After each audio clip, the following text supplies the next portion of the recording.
Okay, here we go. Hopefully audio will come in really good here. And this is Paul Krausen and Sherwood Cox. I've got Sherwood Cox. He's a nurse out in California that he's been dealing with unions for quite a while, and he's going to tell his story here in a minute. And but my name is Paul Krausen. I'm located here in Houston, Texas, and been a nurse for 21 years, pretty much in one hospital in the operating room. Belonged to another union with the Houston Fire Department for 29 years. So I've got some ideas about unions from perspective of a municipal employee, but not as a licensed registered nurse. And that'd be something for another topic for another day if we ever get into that. But I wanted to introduce to everybody that'd be listening here a gentleman that, like I said, he's a nurse. His name is Sherwood Cox, and I've got a picture of his website up here, Sherwood Cox, stopunions.com. And Sherwood, why don't you go ahead and introduce yourself, and we'll just, ask a few questions back and forth, and we're only going to take about 7 or 8 minutes here, and hopefully we can get a good message across. Okay, go ahead. All right, sounds good. My name is Sherwood Cox. I live out here in California, and I've been a nurse for 16 years. I've been in healthcare for 33 years.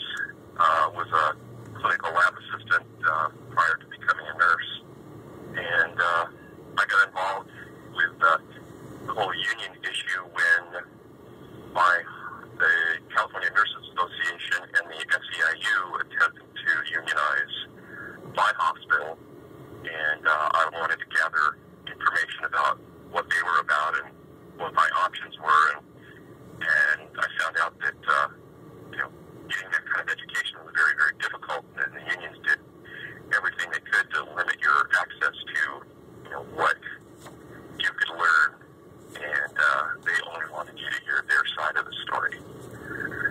So that made me suspicious, and so I started making some contacts with the National Labor Relations Board, and then also with the National Right to Work, and then a few other people I know in the labor industry, and I started trying to get the facts. And because of that, stopunions.com was born, and I initially started it just to educate my coworkers at my hospital, Western Medical Center in Santa Ana, and it turned out we did beat the California Nurses Association, and the website lived on because I found that I was getting hits from all over the country and actually all over the world, people trying to get information, and people were emailing me and asking me to please keep it up. So it's lived on for close to 9 years now.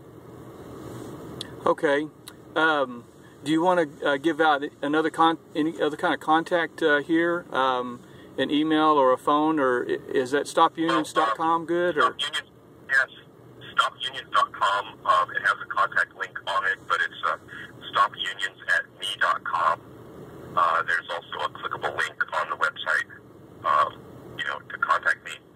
And, but that's the best way, stopunions@me.com.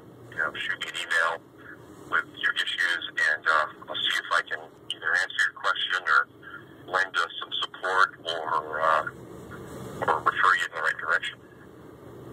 Okay. Well, for the listeners here, I contacted.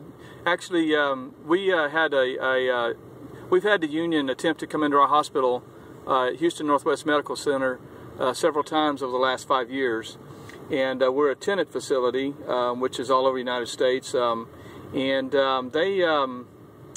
they held a vote a few years ago in several of our hospitals, and they were not successful at Houston Northwest, but they were successful at several other hospitals.